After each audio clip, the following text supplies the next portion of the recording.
से नहीं हूँ, एजुकेशन के फील्ड से नहीं हूँ। मैं एक कलाकार हूँ, एक आर्टिस्ट हूँ, एक क्रिएटिव इंसान हूँ। और आप लोग बेहतर जानते हैं एजुकेशन के बारे में। इतने साल से आप एजुकेशन चला रहे हैं। पिछले कुछ साल से मेरा अनुभव हुआ है, चूंकि मैंने कुछ फिल्में की हैं। एक फिल्म थी तारे ज़मीं पर, और अभी हाल ही में मेरी जो फिल्म आई है 3 इडियट्स, ये दोनों फिल्में एजुकेशन के टॉपिक पर हैं।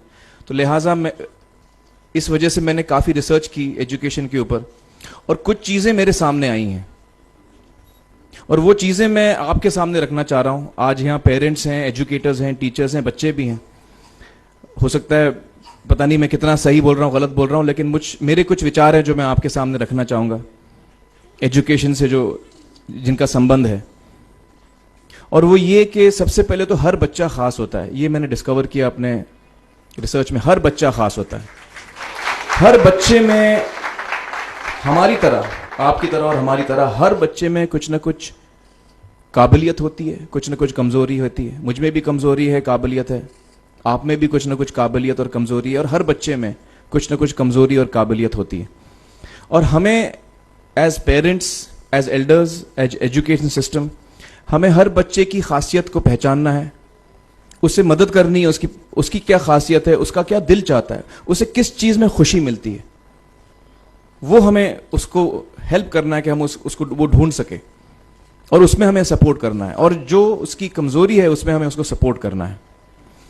मुझे अक्सर एजुकेशन इंस्टीट्यूट्स मुझे बोलते हैं कि हम हमारे स्कूल में सारे बच्चे पास होते हैं, हमारे स्कूल में सारे बच्चे फर्स्ट आते हैं, या हम जो बोर्ड एग्जाम है उसमें हमारे सारे बच्चे पास होते हैं। मुझे एक सवाल पूछना है कि हमारे कितने बच्चे खुश हैं? सबसे बड़ा सवाल मेरा ये है, how many of our children are happy? और वो जो हैप्पीनेस कोशेंट है ना, वो मेरे लिए सबसे अहम है। क्योंकि देखिए, पढ़ाई लिखाई तो हम सीख ही लेते हैं। जब मुझे कोई चीज सीखनी होती है तो मैं कुछ ना कुछ करके सीख ही लेता हूं। हमारी फिल्म 3 इडियट्स जब रिलीज होने वाली थी, रिलीज से पहले हमने कई स्क्रीनिंग्स रखे थे, टेस्ट स्क्रीनिंग जिसको हम कहते हैं, जिसमें कि हम ऑडियंस जैसे आप लोग हैं उनको बुलाते हैं, फिल्म दिखाते हैं, उनसे पूछते हैं कि फिल्म कैसी लगी। ऐसे एक टेस्ट स्क्रीनिंग हमने किया था। बंबई में एक फैक्ट्री में कारीगर लोग काम करते हैं, तो करीब 25-30 कारीगर आए थे उस स्क्रीनिंग में। स्क्रीनिंग के बाद उनका एक कारीगर था, उसने मुझसे एक सवाल पूछा। उसने मुझसे ये पूछा, आप लोगों ने फिल्म देखी है 3 इडियट्स? उसमें उसने मुझे एक सवाल पूछा जो बहुत कमाल का सवाल था। उसने मुझे ये सवाल पूछा कि सर, पिक्चर के अंत में हमें पता लगता है कि आप तो रणछोड़ दास थे ही नहीं, रैंचो तो थे ही नहीं आप, तो सर्टिफिकेट तो आपको मिला नहीं, वो तो जावेद जाफरी को मिल गया।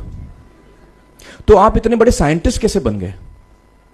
इतने बड़े पेटेंट्स, 400 पेटेंट्स, जापानी लोग आपके पीछे पड़े हैं, तो आपको सर्टिफिकेट तो मिला नहीं, तो आप इतने बड़े साइंटिस्ट कैसे बन गए? बहुत ही अहम सवाल है ये, बहुत ही इंपॉर्टेंट सवाल है। और ये जो मुद्दा है उसके हार्ट में जाता है ये, कि जब मैं एग्जाम के लिए रट के जवाब देता हूं और वो जवाब में मुझे नंबर मिलते हैं और मैं पास हो जाता हूं, तो मेरे हाथ में एक पर्चा आता है जो मुझे कहता है कि मैं पढ़ा लिखा हूं। लेकिन वाकई में पढ़ा लिखा हूं या नहीं, ये अभी तक हमको श्योर मालूम नहीं है। लेकिन जब आप नॉलेज चाहते हैं कि आपको मिले, विद्या मिले आपको, तो फिर वो कागज का मायने कुछ होता नहीं है। तो मैंने उसको जवाब में 2 सवाल पूछे। मैंने बोला उसको कि भैया, आपको क्या लगता है मैं अच्छा एक्टर हूं? उसने बोला हाँ, देश भर में आप सब लोग मानते हैं आपको, आप अच्छे एक्टर हैं। मैंने उससे कहा कि भैया, मेरे पास कोई सर्टिफिकेट नहीं है जो कहता है कि मैं अच्छा एक्टर हूं।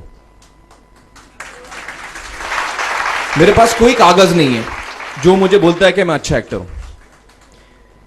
मैंने फिर उससे एक सवाल पूछा कि मैंने सुना आप बहुत अच्छे कटर हैं, आपके जो बॉस मुझे बताते हैं कि आप उनके मेन कटर हैं और आपकी बड़ी इज्जत करते हैं वो।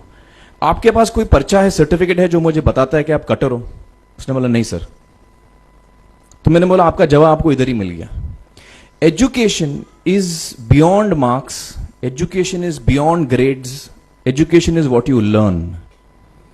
और मेरी इच्छा है कि हिंदुस्तान में हम एजुकेशन को इस नजरिए से देखें कि हम अपने बच्चों को वाकई शिक्षा दें।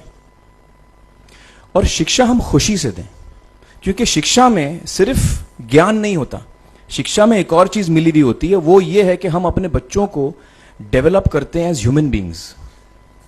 आगे चल के वो जिंदगी में अच्छे इंसान बने, आगे चल के वो अपने पैरों पे खड़े रह सकें, आगे चल के वो इज्जत की जिंदगी जी सकें, आगे चल के वो दूसरों के बारे में ध्यान रखें, आगे चल के वो किसी के चेहरे पे मुस्कुराहट ला सकें, आगे चल के वो किसी की मदद कर सकें। This is what we should develop of our children. ये मेरी फीलिंग है। मैं जहां भी देखता हूं, ये मेरे साथ भी हुआ है जब मैं छोटा था। जब से हमारे बच्चे छोटे होते हैं, जब से बच्चे पैदा होते हैं, बच्चा घर आता है, हम बच्चे को पूछते हैं भाई मार्क्स कितने मिले, फर्स्ट आया कि सेकंड आया? वो बोलता है सेकंड। सेकंड आया तो अरे फर्स्ट नहीं आया, डांट पड़ती है उसको। जो बोलता है मैं 10th आया तो उसकी तो हालत ही बुरी हो जाती है। बच्चे को लगता है यार ये फर्स्ट आना बड़ा जरूरी है। उसको रेस में हम पूछते हैं तुम रेस में फर्स्ट आए कि सेकंड आया? में हम उसको बचपन से, जब से वो केजी लोअर केजी में होता है, जब लोअर केजी में रेस होती है, चमचा मुंह में लगा के उसमें नींबू डाल के भागते हैं। उसमें भी हम बच्चे को पूछते हैं अरे मेरा बेटा फर्स्ट आएगा, ला बेटा मेरा फर्स्ट आना, मतलब पेरेंट्स चिल्ला रहे हैं बेटा भागो, मतलब नींबू लेके भागो। तो उसमें होता क्या है कि बच्चे को लगता है कि यार ये बड़ा जरूरी है। मेरे पेरेंट्स को हमेशा, मेरे पेरेंट्स मुझे एक ही सवाल पूछते हैं, मैं फर्स्ट आया कि नहीं। उसके जहन में ये बात बैठ जाती है कि मेरे को अव्वल आना है, मेरे को कंपीट करना है, मेरे को बाकी लोग से आगे निकलना है। टीचर्स भी यही सवाल उसको पूछते हैं आमतौर पे, मेरे साथ हुआ है। होता क्या है कि जब वो बच्चा 21 साल का होता है तो वो बड़ा सेल्फिश हो जाता है, और उसको सेल्फिश हमने बनाया, हमारे सिस्टम ने बनाया। वो अपने बारे में सोचता है और किसी के बारे में नहीं सोचता, क्योंकि यही हमने उसको ट्रेन किया है बचपन से। बचपन से हमने उसको यही ट्रेन किया कि बेटा तुम पहले आना, बाकी सब लोग को भूल जाओ। तो जब वो नौजवान बनता है तो उसका नजरिया सोसाइटी की तरफ यही हो जाता है कि भैया मुझे आगे बढ़ना है, बाकी सब बाय हुक और by crook I must succeed, I don't care about anybody else. मेरा ये दिल कहता है, मेरा ये दिल चाहता है कि अगर हम जितने यहां पेरेंट्स हैं, एडल्ट्स हैं, यंगस्टर्स हैं जो कल जाके पेरेंट्स बनेंगे, अगर हम अपने बच्चों को ये सीख दें जब वो छोटे हैं, जब वो घर आए हम उसको ये सवाल पूछें, ये नहीं पूछें कि मार्क्स कितने मिले, उसको ये पूछें कि बेटा आज तुमने किसकी मदद की,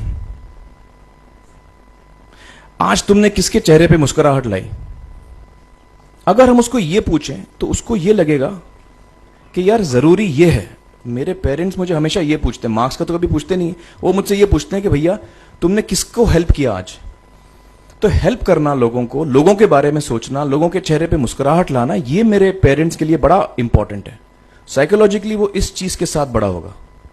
स्कूल वही जाएगा, पढ़ाई लिखाई वही करेगा, वो उसका नजरिया थोड़ा बदल जाएगा।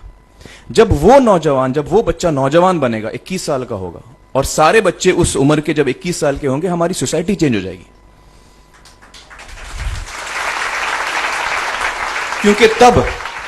क्योंकि तब हमारी सोसाइटी में ऐसे नौजवान होंगे जो खुद के बारे में नहीं सोच रहे, दूसरों के बारे में सोच रहे हैं। तो मुझे लगता है कि सबसे बड़ी चीज जो हमारे एजुकेशन सिस्टम में मैं देखना चाहूंगा, जो मैंने अपने स्कूल लाइफ में नहीं देखी, कि हमको ये अहमियत इस पे दी जा रही है कि हम अपने आसपास के बच्चों को कितना हेल्प कर रहे हैं। ये एक बहुत बड़ी तब्दीली अगर आ जाए तो मुझे लगता है कि हमारा देश बहुत सुधर सकता है, बहुत बदल सकता है। हम बहुत